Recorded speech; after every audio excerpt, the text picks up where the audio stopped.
This tutorial shows how to troubleshoot blue screen of death errors on the Samsung Galaxy Book4 Edge. Follow these practical fixes to resolve Windows crashes and improve performance. So whether you're performing updates, you're getting an IRQR not less or equal message, K-mode exception not handled, kernel data in-page error, a lot of errors pertain to this problem, and we're going to go ahead and jump into what should hopefully be a pretty straightforward process, guys, and we're going to go ahead and jump right into it. So first thing I'd recommend doing would be to actually go ahead and boot to the troubleshooting utility on Windows 11. So if you do a hard power off 3 times in a row, Windows should automatically attempt to launch the starter prepared utility. And if it doesn't find anything, it will give you the option to select advanced settings, in which case it will take you to a screen that looks like this. Now, if it does not take you to a screen that looks like this, or you're unable to get to that, you can also download the Windows 10 Media Creation Utility, or Windows 11. They probably will make a creation utility for Windows 11 at some point. And it doesn't really matter, you can actually run the Windows 10 utility on Windows 11 as far as I'm aware. And you should be able to run the troubleshooting utilities built in within it. So you just would go ahead and download it to an ISO file and then burn it to a DVD or USB. It'd have to be about 4 gigabytes or more. It couldn't be a small USB flash drive, and it couldn't be a CD. It'd have to be a DVD. And then you'd boot your computer from it. So depending on the computer manufacturer, you'd have to tap a different key on your keyboard in order to launch that menu, in order to select what boot drive you want to go off of. So it could be anything between the escape key, F2, F8, F12, for example, and those are the function keys on the top of your keyboard. So you may have to just do a little bit of trial and error. Shouldn't take you more than a couple minutes. Googling it would probably be best before you even begin. But anyway, we're ready to go ahead and jump right into it. So we're on the choose an option page. So these will look very similar whether you're booting from it directly within Windows itself, or if you're plugged in a USB flash drive with the media creation utility installed and you selected the recovery option. So when you are setting up your Windows 11 installation or Windows 10, depending on the drive you're using, there should be an option to repair your computer in the bottom left corner of the dialog window, one of the first screens that comes up. You go ahead and select that, and then it would take you to a troubleshooting screen like you see here. And you want to go ahead and select troubleshoot, reset your PC, or see advanced options. And then there are going to be a whole bunch of options in here that we're going to explore in today's video. The first one, we're going to actually go underneath advanced options and then select startup prepare, fix problems that keep Windows from loading. So go ahead and select that first.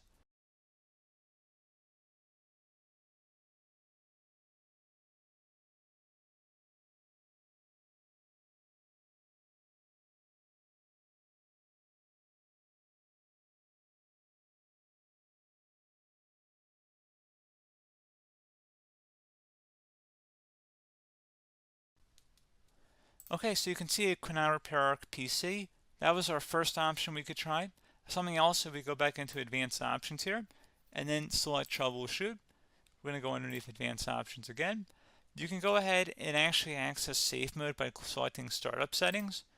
And then if you select the restart button, you have the option on the screen select safe mode with networking, which will give you a key on the screen. It'll tell you which key to press to enter that. I believe it's the F7 key. It'll do that for you. I'm not going to go over that in today's tutorial because I don't really want to go into safe mode, but you're more than welcome to attempt that by going into here and then selecting restart. Again, it'll launch another screen. It'll say what key do you want to press, and it'll give you like 7 or 8 different options, and you want to select safe mode with networking. There's also an option for a command prompt too, but that's going to be something we're going to cover later in this video, and we don't even have to go through that in order to access it. So that's why I'm not going to really push for that, because unless you know exactly what's causing the problem, you probably don't need to go into safe mode. Unless you're trying to recover files, in which case then you definitely can go into safe mode, but we're trying to actually recover our computer here. So I hope that makes sense. Something else we can also try here as well would be to uninstall updates, remove recently installed quality or feature updates from Windows. So if you go ahead and select that, you can uninstall the latest quality updates, which generally is the more day-to-day updates. Feature updates are the less regularly released ones, like the big ones. I would equate it to service packs in like Windows 7 and Windows Vista and Windows XP. So larger updates that occur once or twice a year at most. And the quality updates are more just a regular update. So probably obviously depend. It'll take longer if you're going to try and uninstall the latest feature update versus quality update, and maybe you don't need to go back that far. So just giving you guys a couple of pointers with that. Something else you can also look at here, and we're going to jump into the command prompt in a little bit, but you can select System Restore, which will use a restore point recorded on your PC to restore Windows. And this is something I would highly recommend here, guys. So select Next. Assuming you have a restore point saved on your computer, you go ahead and select the most recently created one, and you'll select Next, and then you'll select the drive. You shouldn't actually have to select the drive. You can scan for affected programs, but we're going to keep it all default here, and then we're going to select Finish. So once started, System Restore cannot be interrupted. Do you want to continue? I think we're going to select yes. I don't think we have anything better to do on our computer right now, so just give it a moment here to initialize. It will take a couple minutes to run, obviously depending on how large your hard drive is and how much is saved on the System Restore point. So just give it a couple minutes here.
Okay, so you can see System Restore completed successfully.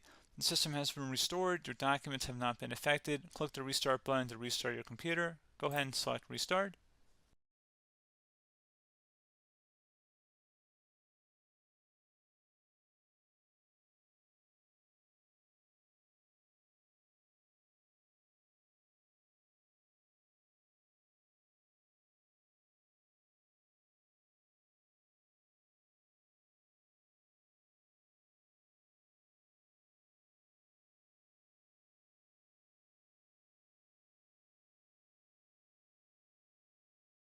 Okay, so you can see the system has been restored successfully.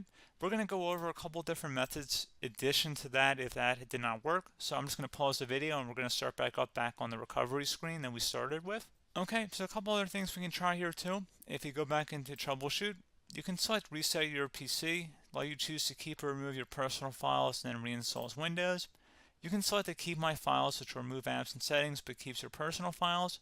You can also select remove everything, which will remove all of your personal files, apps, and settings. So this is more of a factory reset, the second option here. First option, it should not delete all of your personal files. However, it will pretty much clear most of your programs. And keep in mind, there's no guarantee that your information, number one, is even still available and easily recoverable on your computer to the point that you actually would be able to recover anything. And the second point is that there's always a chance that it won't actually recover and it will just do a factory reset anyway. So there's no guarantee that actually would keep your files anyway. So I would recommend trying to get a recovery tool and backing that up first before selecting it anyway. But again, those are a couple different options. And then something else you can try here, if you go back to the choose an option. Another option, if you go underneath choose an option and select troubleshoot, advanced options, and now select where it says command prompt. Okay, so the first thing we should do is type our main hard drive here. In most cases, it should be the C drive. So you just do a C colon, and then hit enter on your keyboard. So once you're underneath the C drive, we're going to type in dir, and then hit enter on your keyboard. It should have program files, users, and Windows all in there. That's how you know you're in the right directory.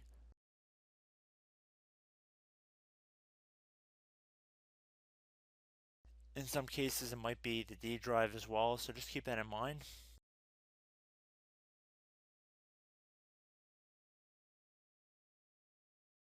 Next thing we're going to do is type in cd space / Windows / system 32 / config,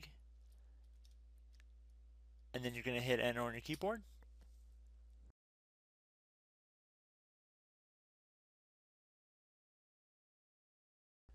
So now you're going to type md space backup.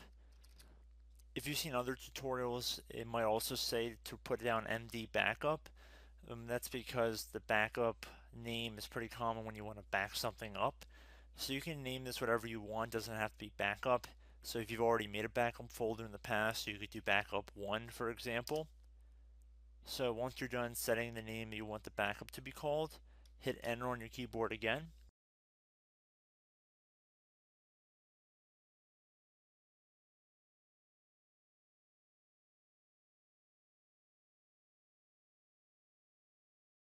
At this point you want to type copy, C-O-P-Y, space, then you want to do the star symbol above the 8 key, then do a period or a dot, whatever you want to call it, then another star sign, and then another space, and then type backup, and then hit enter on your keyboard.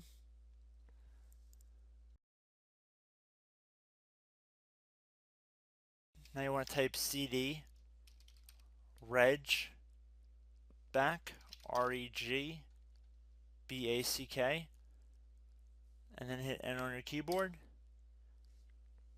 So now that we are under the reg back, so now you want to type dir again, and then hit enter.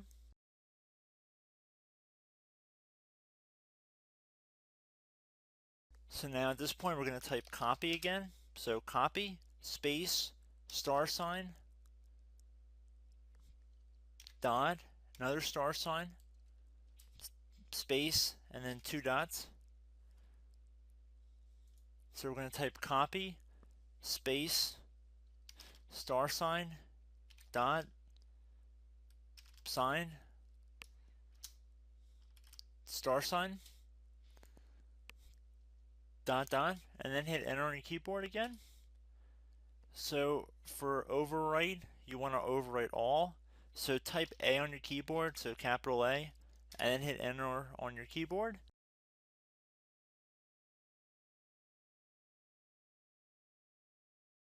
So at this point, you should be good to go. You can close out of the command prompt window, and if you accidentally continue to Windows 10, you should be all set. So I hope one of these 3 or 4 different methods we went through in this tutorial helped you guys out. Again, I'm not sure if you guys heard me earlier, but try to go back into your safe mode if possible and uninstall any programs you know might be conflicting with the Windows startup if you can get into safe mode. So just keep that in mind. Something very simple like that could be blocking up everything. So again, I hope this tutorial helped you guys out, and I will catch you in the next tutorial. Goodbye.